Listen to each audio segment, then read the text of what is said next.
Good evening friends, welcome to my YouTube channel advocate Amit Kumar Gupta. अपने income tax के cases की series में आज जो केस हम लोग डिस्कस करेंगे उस केस का नाम है Rajvi tractors private limited versus assistant commissioner of income tax. ये case 98 ITR tribunal page number 459 पे रिपोर्ट हुआ। मैटर अहमदाबाद ITAT ने डिसाइड किया और ये केस 29 जुलाई 2022 को डिसाइड किया गया। फ्रेंड्स, इस केस के फैक्ट्स बहुत इंटरेस्टिंग है। एसएससी के यहाँ सर्वे हुआ। सर्वे के अंदर डिपार्टमेंट ने ये पाया कि एसएससी ने एक प्रॉपर्टी सेल की है। ये प्रॉपर्टी 3,51,00,000 रुपए की सेल करी थी। क्योंकि एसएससी ने अपनी रिटर्न फाइल नहीं की थी तो एसएससी ने ये कहा कि हाँ जी, मुझे ये जो प्रॉपर्टी मैंने बेची है इस पे मेरा 3,13,00,000 रुपए कैपिटल गेन बनता है। और एसएससी ने अपनी जब रिटर्न फाइल करी तो 3,13,00,000 रुपए कैपिटल गेन लेते हुए उसके ऊपर टैक्स दे दिया। बाद में जिस आदमी को एसएससी ने प्रॉपर्टी बेची थी उसके यहां भी सर्वे हुआ और उसके यहां सर्वे के अंदर एक एग्रीमेंट मिला जिसके अंदर यह कहा गया था कि वो प्रॉपर्टी की जो ट्रांजैक्शन हुई है वो करीबन 5,47,00,000 में हुई है। और एसएससी ने यह कहा था कि ये जो प्रॉपर्टी एसएससी ने बेची है वो 3,51,00,000 की बेची है। तो डिपार्टमेंट ने जिसको प्रॉपर्टी बेची थी उसके सर्वे के बेसिस पर जिसने प्रॉपर्टी बेची थी उसके यहां उसको सेक्शन 148 का नोटिस इशू कर दिया और यह कहा कि यह एग्रीमेंट टू सेल मिला है। इस एग्रीमेंट के अंदर यह लिखा हुआ है कि यह प्रॉपर्टी का जो ट्रांजैक्शन हुई है वो 5.47 करोड़ की हुई है और आपने जो रजिस्ट्री कराई है, जो सेल डीड की थी वो 3,51,00,000 की थी। तो इसीलिए करीबन 2 करोड़ रुपए के करीब की एस्केप्ड इनकम है और एसएससी की असेसमेंट कर दी गई सेक्शन 147 के अंदर। एसएससी ने यह कहा कि जब ये जो भी डॉक्यूमेंट्स डिपार्टमेंट ने जिनके ऊपर रिलाई किया है वो डॉक्यूमेंट्स की कॉपी मुझे दी जाए। जिसके यहां सर्वे हुआ था उसका केस सेटलमेंट कमीशन में हुआ। तो एसएससी ने यह कहा कि जो सेटलमेंट कमीशन में एप्लीकेशन लगाई गई मुझे उसकी कॉपी दी जाए, सेटलमेंट का ऑर्डर दिया जाए।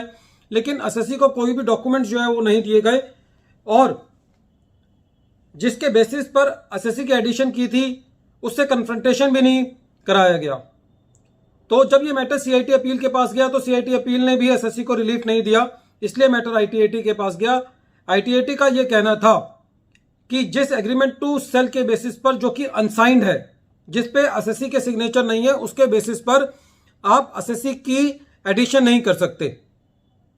और यदि आपको एडिशन करनी है तो जिस आदमी के बेसिस पर आपने एडिशन की है, जिस स्टेटमेंट के बेसिस पर आपने एडिशन की है उसको कन्फ्रंट किया जाए। और during the assessment proceedings SSC ने सेटलमेंट कमीशन के पास जो एप्लीकेशन लगाई गई थी उसकी कॉपी मांगी थी और सेटलमेंट कमीशन का ऑर्डर मांगा था। उस एसएससी का जिसको प्रॉपर्टी सेल गई थी वो भी आपने प्रोवाइड नहीं किया है। तो ऐसे केसेस के अंदर जो एलिगेशन है कि खाली एक अनसाइंड डॉक्यूमेंट के बेसिस पर जिसका कोई आधार नहीं है, आप उस एसएससी का जिसने प्रॉपर्टी बेची है उसका दोबारा असेसमेंट नहीं कर सकते और 2 करोड़ रुपए का एडिशन नहीं कर सकते। इसलिए आईटीएटी ने उस 2 करोड़ के एडिशन को डिलीट किया और एसएससी को रिलीफ दिया। फ्रेंड्स, इस केस को जो डिस्कस करने का मेन लॉजिक है वो ये है कि सपोज करो किसी के यहां सर्च होती है या किसी के यहां सर्वे होता है और कोई ऐसे डॉक्यूमेंट्स मिल जाते हैं जो कि अनसाइंड है, तो उनके बेसिस के ऊपर आप किसी भी एसएससी का जो है वो एडिशन नहीं कर सकते। आपको यदि एडिशन करनी है तो जिन भी डॉक्यूमेंट्स के बेसिस पर आप रिलाई कर रहे हैं आप उन डॉक्यूमेंट्स को कन्फ्रंट कराइए उस एसएससी से जिस एसएससी के यहां जिस एसएससी का आप एडिशन करने जा रहे हैं।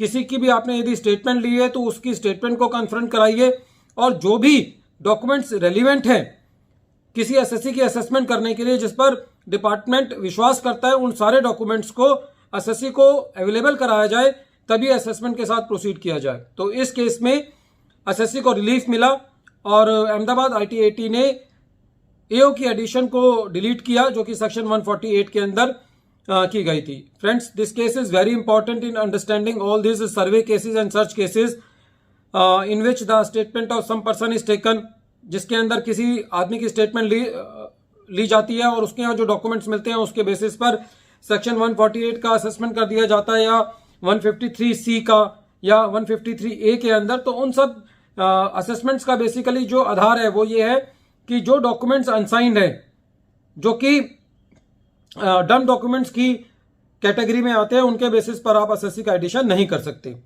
Friends, at the end of this video, once again I am repeating the name of the case. The name of the case is Rajvik Tractors Private Limited versus Assistant Commissioner of Income Tax. Thank you, friends.